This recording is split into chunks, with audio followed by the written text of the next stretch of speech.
I decided to do a video on the spiritual awakening. Um, I've had a lot of people in my DMs asking about what it all entails and if they're going through it. So, this will be the first video. It'll be two separate videos. This first video will be the first 3 phases that you experience going through a spiritual awakening. And then the next video will speak on the 4 remaining phases as well as symptoms of the spiritual awakening and like what you can do to, I guess, cope with it as you navigate through it. So society has somewhat painted this whimsical idea of what a spiritual awakening is, and I won't lie, in some of my experiences it has been quite enlightening. But the other half, had I known what was in store, I probably would have said, never mind, I don't want to do this. I changed my mind. For those who are not clear on what an awakening is, it's defined as a call to higher consciousness and a deeper state of mental awareness. A person begins to gain a more intense connection with others, living beings, the natural world, and of course the spiritual world. They begin to feel intense sense of empathy and an intense sense of compassion for others. Through that, they begin to understand that they have a purpose in life. A spiritual awakening is usually triggered by a life-changing event, such as a death of a loved one, life-threatening disease, divorce, or some type of crisis that pushes a person to want to evaluate the direction of their life and call upon a higher power, whoever that they see as their higher power. I wasn't completely aware of what a spiritual awakening was when I first began. My friend passed unexpectedly in 2021. That kind of sparked mine, but I quickly came to understand that that's what I was dealing with. He and I had a conversation a week before his passing. And spoke of all the things that we wanted to do in the new year. I went to bed that night and I remember praying to God that I needed a shift in my life. Things weren't bad, but I wasn't happy. Life seemed stagnant, and God must have heard me immediately because he started turning things upside down and rather quickly.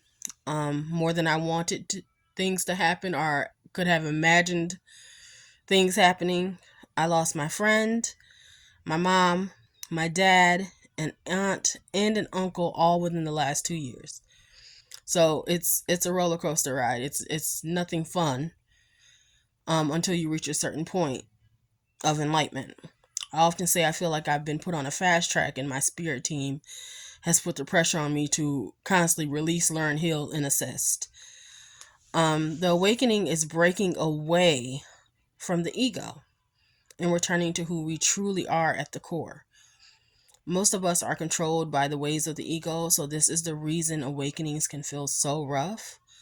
The ego holds us back and divides and causes us to compare and push in this 3D world. The divide ends in alignment with our true self. I don't know if you guys see this thing going around on Facebook where it's speaking on we're supposed to be here growing our own fruits and vegetables and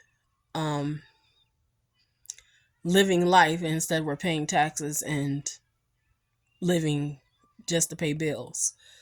It's very true. The most in tune you become with yourself, the less the ego can exist. Your true self, the love and light within you, knows that you are a child of God. And because of this love, you have nothing to prove, at least to others or their perspectives that they have of you.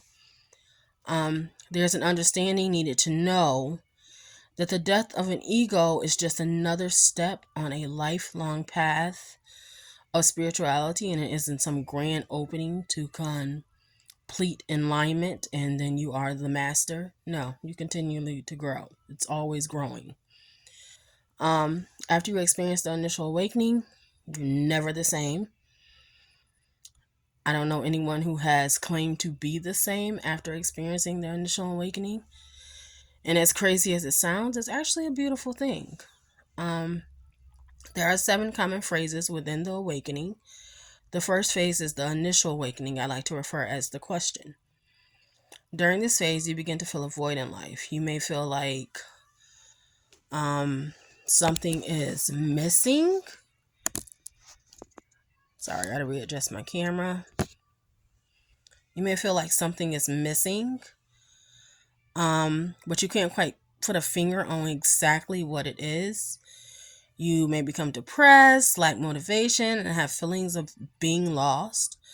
Maybe your job is starting to become dreadful to get to daily, and your friends' normal behaviors begin to strike nerves with you. The foods you once loved begin to taste disgusting. Your true self begins to battle with your past, and you're suddenly waking up. Um, you begin to question who you are, why you're here, what's your purpose, and what were you put on this earth to do.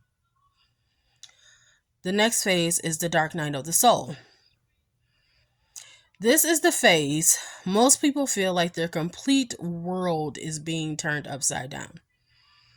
During mine, I became homeless, and that was only the beginning.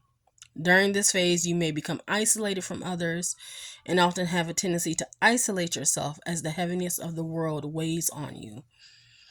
The character and facade that you have been playing has officially decided to retire. This is when the question, what character have you been playing? What behavior and mask are you ready to release? I took this phase as God's way of teaching me how to be me. Or maybe I should say returning back to who I was created to be.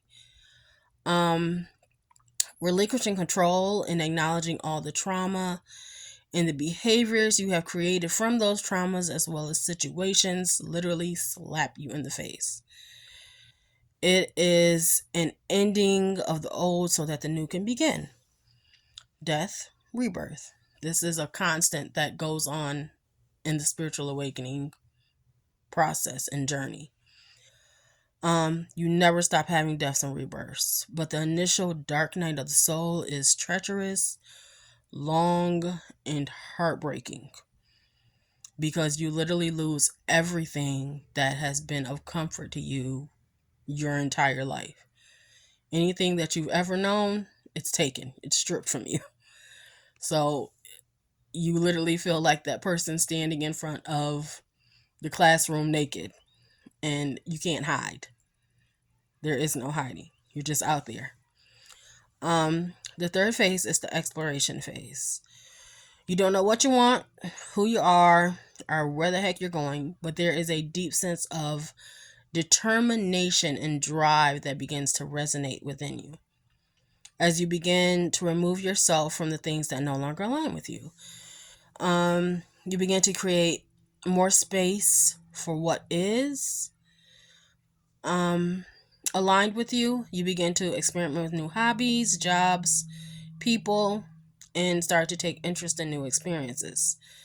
During my exploration phase, I decided to hop on my first flight and went to Vegas for a week alone.